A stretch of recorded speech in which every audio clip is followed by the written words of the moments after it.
The secret of Singapore GIC. Singapore နိုင်ငံရဲ့လူဝက်ယတနာတိုက်ကြီးသို့မဟုတ် GIC စင်ကာပူနိုင်ငံလို့ပြောလိုက်ရင်ရေနံဆွေကြောက်စိမ်းစားတဲ့သဘာဝသယံဇာတဘာတစ်ခုမှမရှိဘူးနိုင်ငံငယ်လေးဆိုတာလူတိုင်းသိကြပါပါဒါပေမဲ့သူတို့ဟာကမ္ဘာပေါ်မှာချမ်းသာဆုံးနိုင်ငံတွေထက်ကတစ်ခုဖြစ်နေပါတယ်ဒီလိုချမ်းသာလာအောင်ဆိုရရဲ့ငွေကြေးတွေကိုအမြတ်အစွန်းထွက်နေအောင်နောက်ွယ်ကနေကြီးကြပ်စီမံပေးနေတဲ့အေယာမငွေတိုက်ကြီးတစ်ခုစီပါတယ်အဲ့ဒါကတော့စင်ကာပူနိုင်ငံရဲ့ Sovereign Wealth Fund နိုင်ငံတော်ပိုင်ယင်းနှမြုံနှံမှုရန်ပုံငွေတစ်ခုဖြစ်တဲ့ GIC ပဲဖြစ်ပါတယ်ခင်ဗျာ1982ခုနှစ်မတိုင်ခင်တော့ကစင်ကာပူရဲ့နိုင်ငံခြားအရာငွေကြေးတွေကိုဗဟိုဘဏ် MAS ကပဲထိန်းချုပ်ထားပါတယ်ထိန်းသိမ်းထားပါတယ်ဘဏ်ဆိုတော့ငွေတွေကိုဘေးကင်းလုံခြုံထားပြီးအမြတ်အစွန်းအများကြီးရနေမဲ့နေရာတွေမှာယင်းနှမြုံနှံလေးမရှိပါဘူးအဲ့ဒီအချိန်မှာစင်ကာပူစီးပွားရေးကအရန်တိုးတက်လာပြီးနိုင်ငံတော်မှာငွေတွေအများကြီးပို့လျက်လာပါတယ်အဲ့ဒီငွေတွေကိုဒီတိုင်းထားရင်ငွေကြေးဖောင်းပွားမှုကြောင့်တန်ဖိုးကျသွားနိုင်ပါတယ်ဆိုတာကိုစီးပွားရေးပညာရှင်လည်းဖြစ်ဝန်ကြီးလည်းဖြစ်တဲ့ဒေါက်တာဂေါ့ခန်ဆွီကကြိုမြင်ခဲ့ပါတယ်ဒါကြောင့်ပိုလီယန်နေတဲ့ငွေတွေကိုနိုင်ငံတော်ရက်ငွေတွေကိုကမ္ဘာအနှံ့မှာသွားရောက်ရင်းနှီးမြှုပ်နှံပြီးအမြတ်များရှာဖို့ GIC Government of Singapore Investment Corporation ဆိုတဲ့အဖွဲ့အစည်းကြီးကို1982ခုနှစ်မှာစတင်တည်ထောင်ခဲ့ပါတယ်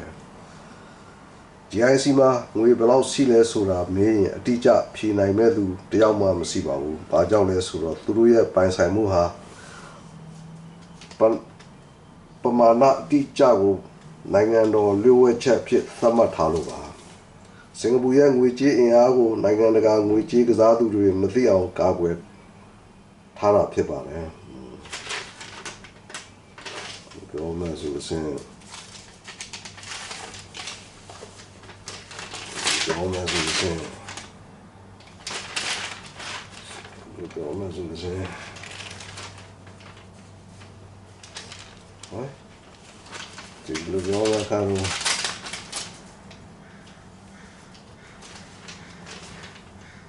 ဒါပေမဲ့နိုင်ငံတကာဗန္ဒာရေးစောင့်ကြည့်သူတွေရဲ့ခန့်မှန်းချက်အရ GIC ရဲ့ပိုင်ဆိုင်မှုဟာအမေရိကန်ဒေါ်လာ980ဘီလီယံကနေ900ဘီလီယံ930အတွင်းရှိနိုင်တယ်လို့ဆိုပါတယ်။ဒါဟာကမ္ဘာအကြီးဆုံးနိုင်ငံတော်ပိုင်ရန်ပုံငွေအဖွဲ့အစည်း9ခုထဲမှာပါဝင်နေတဲ့ပမာဏဖြစ်ပါတယ်။ကမ္ဘာမြို့ကြီးတွေကအထက်မြင့်အဆောက်အုံကြီးတွေကုန်တိုက်ကြီးတွေထောက်ပံ့ပို့ဆောင်ရေးဂိုဒေါင်ကြီးတွေကိုဝယ်ယူထားပါတယ်။အမေရိကန်နာမည်ကြီးနိပညာကုမ္ပဏီကြီးတွေကျန်းမာရေးသိပ္ပံလုပ်ငန်းကြီးတွေသုတေသနတွေမှာရှယ်ယာတွေအများကြီးထည့်ဝင်ထားပါတယ်စင်ကာပူမှာ GIC ပြင်တမာစီလို့ခေါ်တဲ့နောက်ထပ်အေယာမယင်းနှမြုံနှံမှုအဖွဲ့ကြီးတစ်ခုလည်းရှိပါတယ်လူများစုကဒီနှစ်ခုကိုရောတက်ကြပါတယ်ရှင်းအောင်ပြောရရင်တမာစီဆိုတာကစင်ကာပူဆိုရပိုင်းကုမ္ပဏီတွေဥပမာစင်ကာပူ Airline စင်တဲလို့ကိုစီမံခန့်ခွဲဖို့စတင်ခဲ့တာဖြစ်ပြီးအခုတော့နိုင်ငံတကာကုမ္ပဏီတွေရဲ့ share တွေကိုပါဝယ်ယူရင်းယင်းနှမြုံနှံနေပါတယ် GIC ကတော့ဗဟိုဘဏ်မှာပိုလျန်နေတဲ့နိုင်ငံခြားအရန်ငွေကြေးတွေကို foreign reserve လို့ပြောမှာစင်ကာပူပြင်ပနိုင်ငံတကာဈေးကွက်တွေမှာသီးသန့်သွားရောက်ယင်းနှမြုံနှံပေးတဲ့အဖွဲ့ကြီးဖြစ်ပါတယ်။သဘာဝသယံဇာတဆိုတာတနေ့သဘာဝသယံဇာတဆိုတာတနေ့ကုန်သွားနိုင်ပါတယ်။ဒါပေမဲ့စနစ်ကျတဲ့စီမံခန့်ခွဲမှုနဲ့ဉာဏ်ပညာဆိုတာကတော့ဘယ်တော့မှကုန်ခန်းမသွားပါဘူး။စင်ကာပူနိုင်ငံက GIC လို့ဖွဲ့စည်းကိုတည်ထောင်ပြီးဒီကနေ့စင်ကာပူမျိုးဆက်တွေစာဖွေထားတဲ့နိုင်ငံတော်ရဲ့ဓနအင်အားကို နောင်လာမဲ့အနာဂတ်မျိုးဆက်တွေအသုံးပြုနိုင်ဖို့အတွက်ခိုင်မာတဲ့ယတနာတိုက်ကြီးတစ်ခုဖြစ်ဖန်တီးထားနိုင်ပါကြောင်းဖန်တီးထားပါတယ်ဖန်တီးထားတာကိုဘူဒ္ဓဖြစ်ပြန်လဲမျှဝေပေးလိုက်ပါတယ်စာရေးသူကို credit ပေးပြီးထမှန်ဖြည့်ဆွတ်ပြောချင်တာလေးအနည်းငယ်ရှိပါတယ်ဒီစာကအတော်လေးပြည့်စုံနေပါပြီ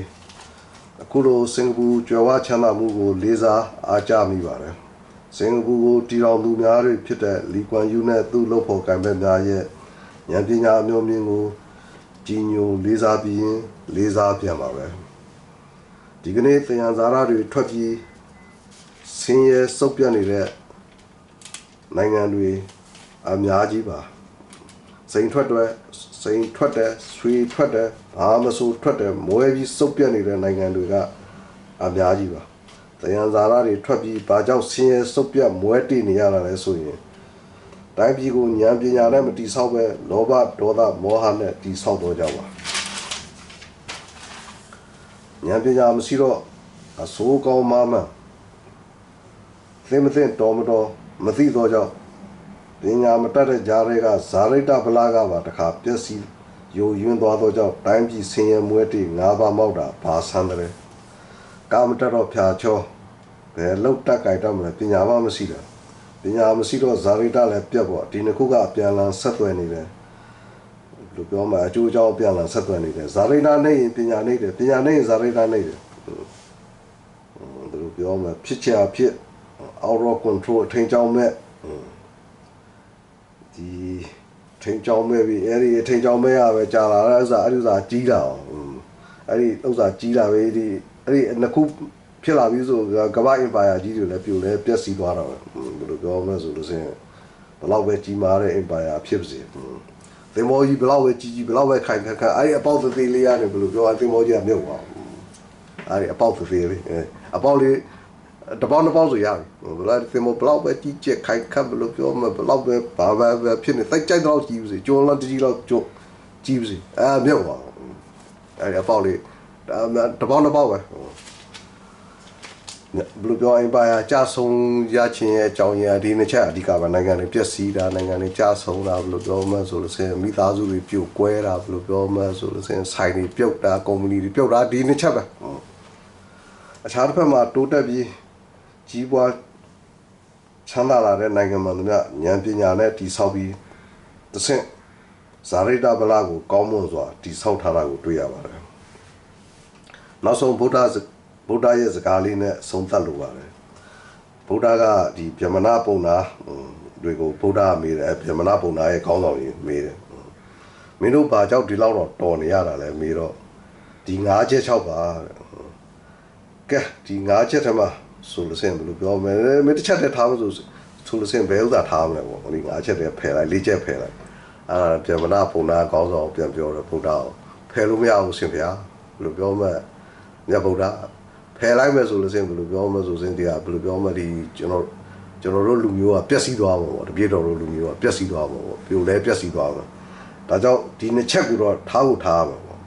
ဒါဆိုဘာကိုထားမလဲဗြဟ္မဏပုံနာခေါင်းဆောင်နှစ်ချက်ဒီနှစ်ချက်ကိုရှော့လို့မရတော့ဘူးဘယ်လိုပြောဘာထားမလဲဆိုတော့အဲ့ဒီသူကဘာထားလဲဆိုသီလနဲ့ပညာသူကသီလနဲ့ပညာဘယ်လိုပြောမလဲပညာနဲ့သီလကိုသူကဘယ်လိုနိုင်ရှင်းလာလဲဆိုတော့ဘယ်လဲနဲ့ညာလဲဘယ်လိုပြောမလဲပညာနှိမ့်လို့ရှိရင်သီလနဲ့ထိမ့်မယ်သီလနှိမ့်လို့ရှိရင်ပညာနဲ့ထိမ့်မယ်ဘယ်လိုပြောမလဲညာလက်ဘယ်လိုပြောမလဲညာလက်ပြီးလို့ရှိရင်ဘယ်လဲနဲ့စီမယ်ဘယ်လဲပြီးလို့ရှိရင်ညာလက်နဲ့စီမယ်ဘယ်လိုပြောမလဲသီလကိုပညာနဲ့ထိမ့်မယ်ဘယ်လိုပြောမလဲဆိုလို့ရှိရင်သီလရောလာပြီဆိုပညာနဲ့ပြန်ပြီးထိန်းချုပ်ရမှာဘယ်လိုပြောမလဲဉာဏ်ပညာနှိမ့်လာပြီဆိုသီလနဲ့ပြန်ပြီးထိန်းချုပ်အောင်ဒီနှစ်ခုကဘယ်လိုပြောမလဲဆိုရင်အပြန်အလှန်ဘယ်လိုပြောမလဲကြုံကိုင်းပြီးကိုင်းကျုံပြီးဘယ်လိုပြောမလဲဒီနဲ့အဲဒီဉာဏ်ပညာနှိမ့်ပါလာလို့ရှိရင်သီလနဲ့ထိန်းရမယ်ဘယ်လိုပြောမလဲဆိုရင်ဒီသီလနှိမ့်ပါလာတဲ့ပညာနဲ့ထိန်းရမယ်အဲဒီကဘာကြီးကိုဒီအုပ်ချုပ်ထားတာကဘာကြီးကိုအုပ်ချုပ်ထားတာဒီဘယ်လိုပြောမလဲဒီသီလနဲ့ပညာသီလဆိုတာဘယ်လိုပြောမလဲဆိုရင်စီမင်းစီကံပေါ့သူချထားတဲ့စီမင်းစီကံနဲ့ပညာဆိုတာကတော့ဘယ်လိုပြောမလဲဆိုလို့စင်ဒီ ဒီဘယ်လိုပြောအမျော်မြင်ညာပညာအမျော်မြင်အဝေးမြင်နိုင်တယ်နောက်နှစ်တရာပါဖြစ်မယ်နောက်နှစ်နေရာပါဖြစ်မယ်ကုလစီချင်းတွေကိုသုံးသပ်နိုင်တယ်တွက်ချက်နိုင်တယ်နောက်နှစ်တရာကိုတွက်ချက်နိုင်တယ်အဲ့ဒါကိုပညာလို့ခေါ်တယ်ဆိုကောင်းမှာသီလကြတော့ဘယ်လိုပြောချမှတ်ထားတဲ့စီမင်းစည်းကမ်းတွေဘယ်လိုပြောမဆေးလူကြီးတွေအတွေ့အကြုံတွေအမှားတွေများစွာနဲ့အဲ့ဒီသီလကိုပြန်ထုတ်တာအဲ့ဒီသီလနဲ့ပညာဒီနှစ်ချက်ပဲဘယ်လိုပြောမလဲဆိုလို့စင်အဲ့ဒီဒါဆိုလို့စင်ဘယ်လိုပြောဘာမှအဲ့ကဘာယူတာနဲ့ထိန်လာတာကဲသီလဒါနပညာဘဝနာသမာဓိကျင့်စွင်တွေလို့ကျင့်နိုင်ပြီအမိမြန်မာနိုင်ငံကိုပြန်လဲတိုးတက်ကြီးပွားအောင်စွမ်းဆောင်နိုင်ကြပါစေဘယ်လိုပြောမှဆိုလို့စင်ကစင်ကာပူရဲ့ချမ်းသာခြင်းရဲ့ဒီအဓိက3ချက်ကိုဒါဒီ British Prime Minister Tony Blair ကနေပြီးတော့ Tony Blair လို့ဆိုတာဒါ street cowboy gypsy တစ်ချိန်တော့ဘယ်လိုပြောသူကပြန်သုံးသပ်သွားတာဒီလီကွမ်ယူဘယ်လိုပြောမှစင်ကာပူဘယ်လိုချမ်းသာအောင်လုပ်သွားလဲဆိုတော့အချက်3ချက်ပဲရှိတယ်နံပါတ်1တစ်ချက်ကဘယ်လိုပြောမှဆိုလို့စင်နံပါတ်1တစ်ချက်ကဘယ်လိုပြောအင်္ဂလိပ်ဘာသာစကားကိုသူကဘယ်လိုပြောမှဆိုရင်ကဘာသုံးဘာသာစကားကိုသူကရုံသုံးဖြစ်သုံးပြီးတော့ညံဘယ်လိုပညာရေးကိုမြင့်တင်ပလိုက်ညံပညာကိုမြင့်တင်ပလိုက်အဲ့ဒါနံပါတ်1တစ်ချက်အောင်မြင်ခြင်းရဲ့အချက်နံပါတ်2တစ်ချက်ကသူကဘယ်လိုပြောမှတကဘာလုံးကပညာတတ်တွေကိုသူကဘယ်လိုပြောသူ့နိုင်ငံနဲ့ခေါ်လိုက်တယ်နိုင်ငံသားပေးတယ်ခွင့်ရေးပေးတယ်လာစာကောင်းပေးတယ်ဒါဘယ်လိုပြောအင်္ဂလိပ်ကမေးတယ်ဘယ်လိုပြော British ကမေးတယ်မင်းအင်္ဂလိပ်ပညာတတ်တယ်မင်းအင်္ဂလိပ်လည်းမင်းရဲ့အင်္ဂလိပ်မှာအကြောင်းမတက်တာအဲ့တော့မင်းငါတို့စီကပညာတတ်တွေပဲခေါ်မလုံတော့ဟာသူပြောမရအောင်တကဘာလုံးပညာတတ်လို့အဲ့ဒီတကဘာလုံးရဲ့ပညာတတ်တွေတကဘာလုံးရဲ့အုံနောက်တွေတကဘာလုံးရဲ့ခေါင်းတွေစုပြီးတော့အဲ့ဒါဒုတိယတစ်ချက်ဘယ်လိုပြောတိုက်ကြီးကိုတိုးတက်ချမ်းသာအောင်လုပ်တာနောက်တစ်ချက်ကနောက်ဆုံးတစ်ချက်ကဘာလဲဆိုတော့သူရဲ့တီးနေရ location ပေါ့သူရဲ့နယ်မြေ location ကိုအချက်ချကြအောင်ဖန်တီးတာဘယ်လိုပြောမှဆိုလို့စရင်အစီနောက်တောင်မြောက်ဘယ်လိုပြော Pacific သမုဒ္ဒရာအတ္တလန္တိတ်သမုဒ္ဒရာအဲ့ဒီအာရှ Pacific ဘယ်လိုပြောအာရှနဲ့ဘယ်လိုပြောမှဆိုလို့စရင်ဥရောပအာရှနဲ့အာဖရိကဘယ်လိုပြောလမ်းစုံဖြစ်အောင်ဘယ်လိုပြောသူကဘယ်လိုပြောအချက်ချကြအောင်စီးပွားရေးချက်ချကြအောင်ဖန်တီးတာဒီ3ချက်နဲ့စင်ကာပူကကဘာမှာ1 2 3အများအားချမ်းသာဆုံးနိုင်ငံဖြစ်လာတယ်။အောက်ချီမှာပါလည်းမရှိအောက်ချီမှာတီးကောင်းတော့မရှိဘယ်လိုပြောမလဲရေတောက်စရာမရှိကဲဒါစင်သူတိုင်းဘူတုတဘယ်လိုပြောမလဲရပြီဘယ်လိုပြောမလဲဆိုလို့စင်တိုးတက်အောင်မြင်ကြီးပွားချမ်းသာကြပါစေလို့ဆန္ဒပြုလိုက်ပါတယ်ဒီကျွန်တော်တို့စီကဘယ်လိုပြောမလဲငတုံးတွေကတော့ဘယ်လိုပြောငတုံးတွေကတော့ဘယ်လိုပြောမလဲသူကလည်းဆရာကြီးကလည်းလှုပ်ချင်ကဘာကြီးကဘယ်လိုပြောမလဲဟို Michael Jackson တခြင်းနဲ့ဟို Beat It ဆိုတဲ့ဥစ္စာ Beat It ဆိုတဲ့တခြင်းနဲ့ဟို Michael Jackson ကလည်းကနေတဲ့အချိန်မှာကဘာကြီးကဘယ်လိုပြော Beat It တခြင်းနဲ့ကနေတဲ့အချိန်မှာငါတို့ဘယ်လိုပြောမလဲကျွန်တော်တို့ဗမာပြည်ကဟိုငတုံးဟိုစေအုပ်စုကြီးကတော့ဘယ်လိုပြောချိုးမမိုင်ကလည်းထွက်လာတယ်ချိုးမမိုင်ဆိုပြီးတော့ကဘာကြီးကပြောင်းလဲမှုဘယ်လိုပြောဟိုဘီဒီတချင်းနဲ့ဘယ်လိုပြောမသူကတလွဲစီဖြစ်နေတယ်ဘယ်လိုပြောမလဲဆိုရင်ဟိုဘယ်လိုပြောမလဲဆိုတဲ့ဥစံပိုင်ပြီးရင်စနေ18ရာစုရောက်16ရာစုရောက်ဘယ်လိုပြောမလဲဆိုလို့စင်မင်းကြီးများဖျားမလာပါဖျားအဲ့လိုဘယ်လိုပြောမော်ဖူးစီဆိုမှမော်ဖူးဝေးကနေခါစားတယ်အဲ့ဒီဘယ်လိုပြောမလဲဆိုလို့စင်ဘယ်လိုပြောမလဲစစ်ကောင်းတော့ဘယ်လောက်တုံးလဲဆိုကဘာကြီးရဲ့တီလုံးပြောင်းရင်ကောက်ွယ်ပြောင်းအောင်Michael Jackson တခြင်းနဲ့ Michael Jackson အကာနဲ့ကနေချင်းမြတ်ချုံမမိုင်နဲ့ဘယ်လိုပြောမှဆိုလို့ဆိုဟိုတွန်တင်းသိမ့်တယ်လို့ဘာလို့အဲ့ဒီခေတ်မရှိတော့အဲ့ဒီခေတ်ကောင်သွားပြီဘယ်လိုပြောမှဟိုဘယ်လိုပြောမှဆိုစဲအဲ့ဒီဘူတော်ဖျားလားဘူတော်မောင်ဝိုင်းလားဘာအဲ့ဒီခေတ်မရှိတော့ဘူတော်မောင်ဝိုင်းခေတ်ကတလောက်လေးတခုမပေါ်သေးဘူးကဲဘယ်လိုပြောမှဆိုစဲတရားသောပြည်သူတော်လိုင်းကြီးမုတ်ချအောင်ရဘယ်လိုပြောမှဆိုစဲ Thank you all God bless you all bye bye